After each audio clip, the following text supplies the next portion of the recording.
ನೀವು ಅಧಿಕಾರಿಗಳ ಜೊತೆ ಶಾಮೀಲಾಗಿ ನೀವು ಒಂದು ಸರ್ವೆ ಮಾಡಿಸ್ಕೊಂಡಿದ್ರೆ ಮುಂಚೆನೆ, ಅದು ಅವ್ರ ತೊಂದರೆ ಆಗಲ್ವಾ? ಯಾಕಂದ್ರೆ ನಾವು ಇಸಿ ಅಪ್ಲೈ ಮಾಡಿ ತಗೊಂಡಿದೀವಿ ಪ್ರಾಪರ್ಟಿ. ನಿಮ್ ತಗೊಳ್ಳೋದಲ್ಲ, ನಿಮ್ಗೆ ಯಾರು ಮಾರಿದ್ರಲ್ಲ ಅವ್ರು ನಿಮ್ಗೆ ಮೋಸ ಮಾಡಿ ಸರ್ವೆ ಮಾಡಿಸ್ಕೊಂಡಿದ್ರೆ ಇನ್ನೊಬ್ರು ಜಮೀನ್ ಮುಚ್ಚಿಟ್ಬಿಟ್ಟು, ಅದು ತಪ್ಪಾಗಲ್ವಾ? ಅಲ್ಲ, ಅವ್ರು ಸೇಲ್ ಡೀಡ್ ಆಗಿರೋದು ಸರ್ವೆ ನಂಬರ್ 7 ಅಲ್ಲಿ. ನಮ್ದು ಸೇಲ್ ಡೀಡ್ 1982 ಸರ್ವೆ ನಂಬರ್ 7/2 ನಲ್ಲಿ. First sale deed document number page number 1 ಅಲ್ಲಿ ಸ್ವಾಮಿ ಮೆಜರ್ಮೆಂಟ್ ನೆಲ್ಲ ಅಡಿ ಲೆಕ್ಕದಲ್ಲಿ ಹಾಕಿದ್ದಾರೆ. ಸೆಕೆಂಡ್ ಪೇಜ್ ಅಲ್ಲಿ ಮೇಲಿನ ಸಹಿ ಅಡಿ ಅಳತೆಯಂತೆ 7.5 ಗುಂಟೆ ಲ್ಯಾಂಡ್ ಇರುತ್ತೆ ಅಂತ ಹೇಳ್ಬಿಟ್ಟು ಬರ್ದಿದ್ದಾರೆ ಸ್ವಾಮಿ second page of their sale deed ಅಲ್ಲಿ. ಆದ್ರೆ they are claiming 2 acre 5 guntas ಅಂತ ಹೇಳಿ. ಒರಿಜಿನಲ್ಸ್ ಓನರ್ ಬಂದ್ಬಿಟ್ಟು ಕೂಡ ಅವರು ಕೂಡ ಡಿಕ್ಲರೇಟರಿ ಸೂಟ್ ಫೈಲ್ ಮಾಡಿದ್ದಾರೆ. OS 260 of 2016. ನಾವು ಅವ್ರಿಗೆ 7.5 ಗುಂಟೆನೂ ಕೂಡ ನಾವು ಬರ್ಕೊಟ್ಟಿಲ್ಲ. That is created documents. ನನ್ನ ಫಾದರ್ಗಳು ಯಾರು ಕೂಡ ಅವ್ರಿಗೆ ಸಹಿ ಮಾಡಿಕೊಟ್ಟಿಲ್ಲ ಅಂತ ಹೇಳಿ. Hence my lord, declaratory suit ಅವ್ರು ಫೈಲ್ ಮಾಡಿರೋದು ಈಗ ಡಿಫೆನ್ಸ್ ಎವಿಡೆನ್ಸ್ ಸ್ಟೇಜ್ ಅಲ್ಲಿ ಇದೆ. 2012 ಫೈಲ್ ಮಾಡಿದ್ದಾರೆ. ನಾನ್ ಪರ್ಚೇಸ್ ಮಾಡ್ಬೇಕಾದ್ರೆ ಇಸಿ ಚೆಕ್ ಮಾಡಿದ್ದೀನಿ. ಸರ್ವೆ ನಂಬರ್ 7/2 ನಲ್ಲಿ ಯಾವುದೇ ಎಂಟ್ರಿ ಇಲ್ಲ. ಇವನ್ 1968 ಇಂದ ಕೂಡ RTC 7/1, 2, 3, 4 ಅಂತ ಸಬ್ ಡಿವಿಷನ್ ಆಗಿದೆ. ಇವರು 77 ಅಲ್ಲೇ ತಗೋಬೇಕಾದ್ರೆ 7ರ ಪೈಕಿ ಸರ್ವೆ ನಂಬರ್ 7ರ ಪೈಕಿ ಅಂತ ಹೇಳ್ಬಿಟ್ಟು they created A sale deed. But survey ಮಾಡಿದ್ರೆ ಒಳ್ಳೇದಲ್ವ, ಗೊತ್ತಾಗತ್ತೆ.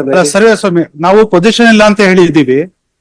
ಪೊಸಿಷನ್ ಅಲ್ಲಿ ಅವ್ರು ಇಲ್ಲ ಅಂತ ಹೇಳಿದೀವಿ. ಅವ್ರಿಗೆ RTC ಇಮಿಟೇಷನ್ ಕೂಡ ಬಂದಿಲ್ಲ ಸ್ವಾಮಿ. ಯಾಕಂದ್ರೆ ಸೇಲ್ ಡೀಡ್ ಆಗತ್ ಮುಂಚೆನೆ ಸರ್ವೆ ನಂಬರ್ 1, 2, 3, 4 ಅಂತ ಆಗಿತ್ತು. ತಹಸೀಲ್ದಾರ್ ಆಫೀಸ್ ಅಲ್ಲಿ ಅವರು ಸರ್ವೆ ನಂಬರ್ 7 ಇದ್ರೆ ಅವರು RTC ಇಮಿಟೇಷನ್ ಎಂಟ್ರಿ ಮಾಡ್ತಿದ್ರು. ಲ್ಯಾಂಡೇ ಇಲ್ಲ. ಹಾಗಾಗಿ ಸ್ವಾಮಿ ultimate until disposal of this suit number 7 copy may be right. Adರಲ್ಲಿ the matter was remanded on the ground that my lord the respondents are disputing that they are not the signatories to the survey, my lord. On that ground, my lord, it was remanded back, my lord. Reminded ಅಂತ ಹೇಳಿದ್ರೆ ನಾನು suit ಗಳು documents produce ಮಾಡ್ತೀನಿ ಸ್ವಾಮಿ. Client return statement ಎಲ್ಲ ಕೊಡ್ತೀನಿ. KT ಮುಂದೆ ಅದು argument ಮಾಡಿದ್ರ? ಹೌದು ಸ್ವಾಮಿ. ಅಡಿಷನಲ್ ಡಾಕ್ಯುಮೆಂಟ್ಸ್ ಸೂಟ್ ಬಗ್ಗೆ ಏನ್ ಹೇಳಿದ್ರು? ಸೂಟ್ ಬಗ್ಗೆ ಅವ್ರ ಆಬ್ಸೆಂಟ್ ಸರ್ ಸ್ವಾಮಿ, ಏನು ಹೇಳೋದೇ ಇಲ್ಲ. ರಿಮೈಂಡ್ ಬ್ಯಾಕ್ ಮಾಡ್ತಾರೆ ಅಷ್ಟೇ. Fresh disposal both side document argument ಮಾಡಿಲ್ಲ ಹಂಗಾದ್ರೆ? ನಾನ್ ಮಾಡಿದ್ದೀನಿ. ಆದ್ರೆ ಇಲ್ಲಿ ಸರ್ವೆ ಡಿಪಾರ್ಟ್ಮೆಂಟ್ ಅವರು ಸ್ವಾಮಿ ಸ್ಪಾಟ್ ಬಂದು ಇನ್ಸ್ಪೆಕ್ಷನ್ ಮಾಡಕ್ ಬಂದ್ಬಿಡ್ತಾರೆ ಸ್ವಾಮಿ. ಪೊಸಿಷನ್ ಯಾರು ಇಲ್ಲ, ಅಗ್ರಿಕಲ್ಚರ್ ಲ್ಯಾಂಡ್ ಈಗೆಲ್ಲ ಬೀಳ್ಬಿದ್ದೋಗಿದೆ.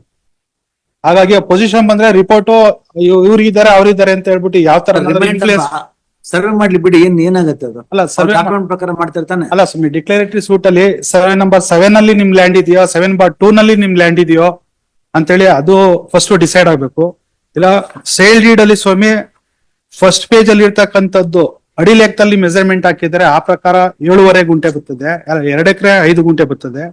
ಸೆಕೆಂಡ್ ಪೇಜ್ ಅಲ್ಲಿ ನಿಮ್ದು ಲ್ಯಾಂಡ್ ಇರೋದೇ 7.5 ಗುಂಟಾಸ್ ಅಂತ ಹೇಳ್ಬಿಟ್ಟು ಇದೆ ಸ್ವಾಮಿ. ಹಾಗಾಗಿ ಅದು ಅಲ್ಲಿ ಅವರು ರೆಕ್ಟಿಫಿಕೇಶನ್ ಕೂಡ ಮಾಡಿಲ್ಲ. ಯಾವ್ದೇ ಡಿಕ್ಲರೇಟರಿ ಸೂಟ್ ಕೂಡ ಹಾಕ್ಬಿಟ್ಟು ಒಂದು 2 ಎಕರೆ 5 ಗುಂಟೆ ಬರುತ್ತೆ ಅಂತ ಹೇಳ್ಬಿಟ್ಟು ಆರ್ಡರ್ ಕೂಡ ತಗೊಂಡಿಲ್ಲ. ಹಾಗಾಗಿ ಈ ಸರ್ವೆ ಡಿಪಾರ್ಟ್ಮೆಂಟ್ ಅವ್ರು ಬಂದಾಗ ಅವ್ರು ಯಾರ್ ಫೇವರ್ ಆಗಾದ್ರು ಕೊಡ್ಬೋದು ಸ್ವಾಮಿ. ಬೈ ಇನ್ಫ್ಲೂಯೆನ್ಸ್ ಆ ತರ ಎಲ್ಲ ಇರುತ್ತೆ. ಯಾಕಂದ್ರೆ the sale deed has to be first decide ಆಗ್ಬೇಕು ಸ್ವಾಮಿ. ಅವ್ರದೇ ಸೂಟು.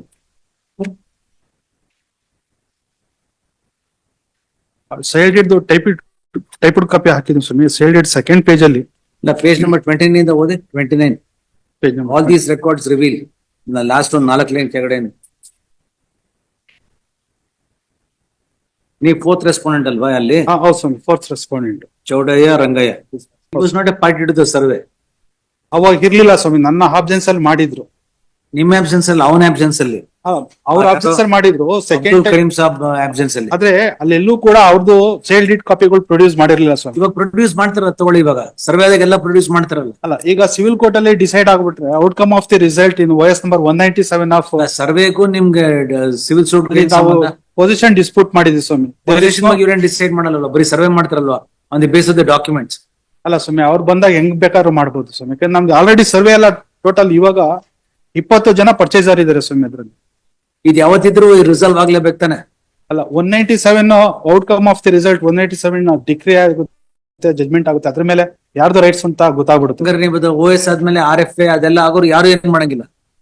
ಅಲ್ಲ, ಈಗ ಅವರೇ ಹಾಕಿರ್ತಕ್ಕಂಥ ಡಿಕ್ಲರೇಟರಿ ಸೂಟ್ಸ್ ಅವ್ರದ್ದು ಸೇಲ್ ಡೀಡ್ ಓದ್ತೀನಿ ಸ್ವಾಮಿ ಯಾವ ತರ ಇದೆ ಅಂತ ಹೇಳಿದೆ. ಫಸ್ಟ್ ಅಲ್ಲಿ ಇತ್ಯರ್ಥ ಮಾಡಕ್ ಹೋಗುತ್ತೆ, ಇವಾಗ ಇತ್ಯರ್ಥ ಮಾಡಕ್ ಆಗತ್ತಾ? ಸರ್ವೆ ಒಂದು ಬೇಸಿಸ್ ಡಾಕ್ಯುಮೆಂಟ್ ಸರ್ವೆ ಮಾಡ್ತಾರೆ.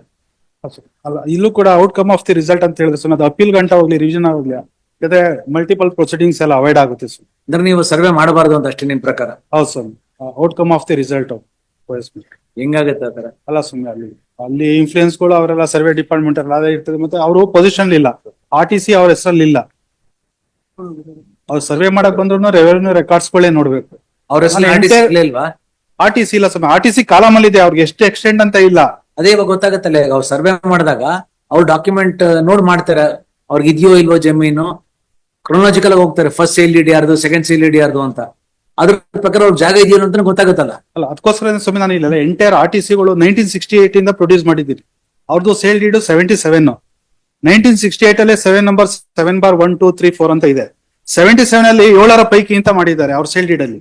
ಅದಕ್ಕೆ ಇವಾಗ ಫಸ್ಟ್ ಅದ್ರ ಮುಂಚೆ ಯಾರು ತಗೊಂಡಿದ್ರಲ್ಲ ಅವ್ರ ಜಾಗ ಅಂತ ಗೊತ್ತಾಗುತ್ತಾನೆ. ಆದ್ರೆ ಸ್ವಾಮಿ ಅಲ್ಲಿ ಕ್ರಾಸ್ ಎಕ್ಸಾಮಿನೇಷನ್ ಅವರು ಎಲ್ಲಾ ಬೌಂಡ್ರಿಗಳೆಲ್ಲ ಉಲ್ಟಾ ಹೇಳಿದ್ದಾರೆ.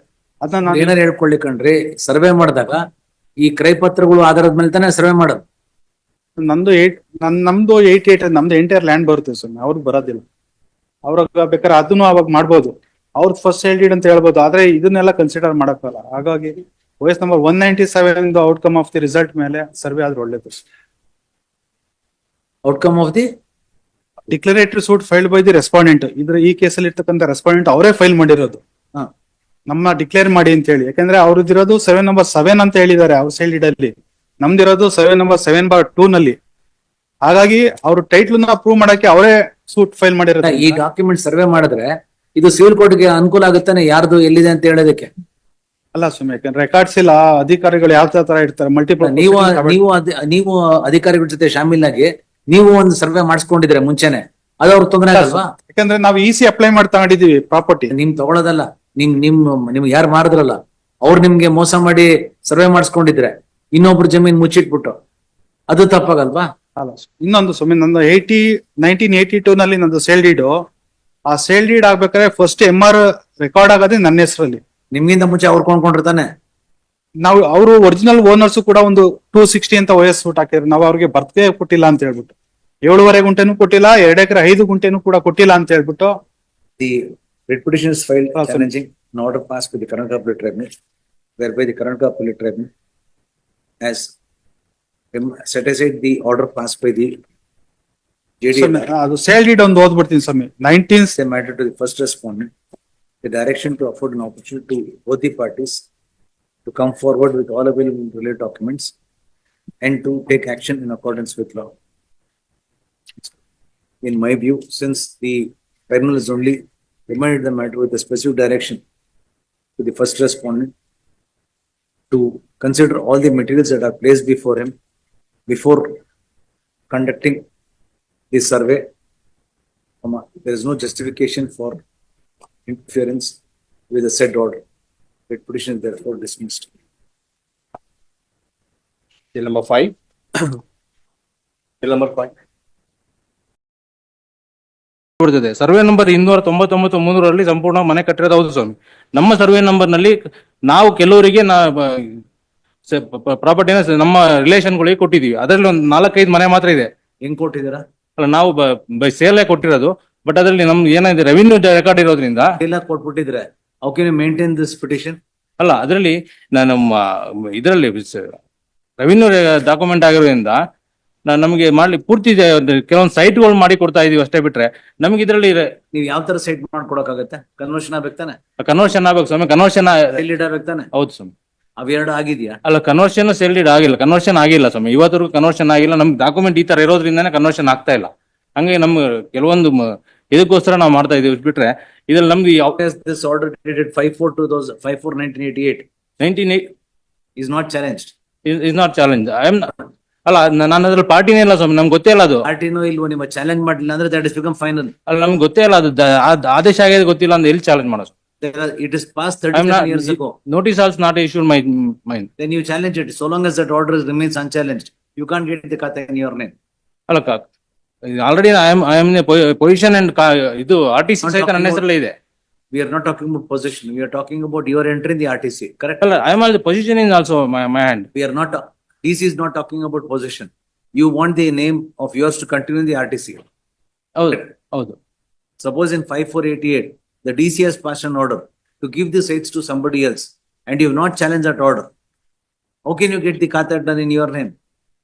ಅಲ್ಲ ಡಿ ಸಿ ಆರ್ಡರ್ ಮಾಡಿರ್ತಕ್ಕಂಥ ಅವಾಗಿನ ಅದು ಚಾಲ ಇದರಲ್ಲಿ ಅವರು ಇದು ಆರ್ಡರ್ ಕ್ಯಾನ್ಸಲ್ ಆಗಿದ್ಕೆ ಅವ್ರ ಹೈಕೋರ್ಟ್ ಬಂದು ಅಪೀಲ್ ಆಗಿರ್ತಕ್ಕಂಥ ಸ್ವಾಮಿ ಅವಾಗ 88 ಅಲ್ಲಿ ಅದು High Court has upheld the order of the Deputy Commissioner 5488.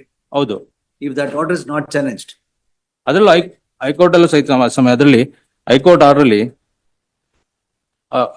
ಇದು ನೀವು ಚಾಲೆಂಜ್ ಮಾಡ್ಬೇಕು. ನೀವು ಇದ್ರ ಏನ್ ಮಾಡೋದು ಎಷ್ಟು ಹೇಳಿದ್ರು ಅಷ್ಟೇ. ಪೇಜ್ ನಂಬರ್ 11 ಅಲ್ಲಿ ಯಾರು ಸಹಿತ ಅದರಲ್ಲಿ defend number 1, 2, 3 and 5. See, there is an order of regularization passed by the Deputy Commissioner in the year 1988. He has collected fees. ಅಲ್ಲ order Come and say that land granted to you without there being a challenge to that order. ನಮ್ಗೆ ಎಲ್ಲಾ referral ನಮ್ಗೆ ಅದೇ ಆದೇಶ ಆದ್ಮೇಲೆ ಅವ್ರು ನಮಗೆ notice ಕೊಡದೆ ಆದೇಶ ಮಾಡಿದ್ರೆ ಅಟ್ಲೀಸ್ಟ್ ಎನ್ಕ್ರೋಚ್ ಇದನ್ನ ಪ್ರಾಪರ್ಟಿನ ಅವರು ತಗೊಂಡೇ ಇದ್ರೆ ನಾವ್ ಹೆಂಗೆ ಅವ್ರನ್ನ ಇದ್ ಮಾಡ್ತೀವಿ? ನೀವು ನಿಮ್ಗೆಲ್ಲ ಗೊತ್ತಿದೆ ಆದ್ರೂ 54/1988 there's an order passed by Deputy Commissioner regularizing the position of those site holders. He has collected fees from them. That was rescinded. Therefore, like a matter came up before this court. This court upheld the order of the Deputy Commissioner, ಹೌದು. pursuant to which they have made out the Khata in their name. Now you are coming and say that you have ordered the land tribunal. So long as this order is not challenged, what is that you can do? They'll be in contempt if they disobey this order. There's nothing that we can do in the light of this particular order. ಒಂದ್ date ಕೊಡೋ ಸಮಯ ಇದು ನೋಡ್ರಿ order ನೋಡಿ ಹೇಳ್ತೀನಿ ನಾನು short date ಮಾಡ್ಬೇಕು. ನೀವೇನೋ ಖಾತೆ ಚೇಂಜ್ ಮಾಡ್ಕೊಂಡ್ರೆ ನೀವು ಸ್ವಾಧೀನ ತಗೊಳ್ಬೋದು ಅಂತ ಅಲ್ಲ ಅನ್ಕೊಂಡ್ರೆ ನಾನೇ ಸ್ವಾಧೀನದಲ್ಲಿ ಇದೀನಿ, ತಗೊಳೋದೇನಿಲ್ಲ ಸಮಯದಲ್ಲಿ. I am already in position. ನನ್ನ ಮನೆ ಸಹಿತ ಅಲ್ಲೇ ಇದೆ. I'll have to dismiss your reputation. ಅಲ್ಲ ನೆಕ್ಸ್ಟ್ ಡೇಟ್ ಆಫ್ ಹಿಯರಿಂಗ್ ಅದು ಆದೇಶ ನೋಡ್ಬಿಟ್ಟು ಇನ್ಸ್ಟ್ರಕ್ಷನ್ ತಗೊಂತೀನಿ. First April. Seal number 2, Shri Devaraj S. Facebook ಮತ್ತು ಇನ್ಸ್ಟಾಗ್ರಾಮನ್ನು ಫಾಲೋ ಮಾಡಿ, ಯೂಟ್ಯೂಬ್ ಚಾನಲನ್ನು ಸಬ್ಸ್ಕ್ರೈಬ್ ಮಾಡಿ.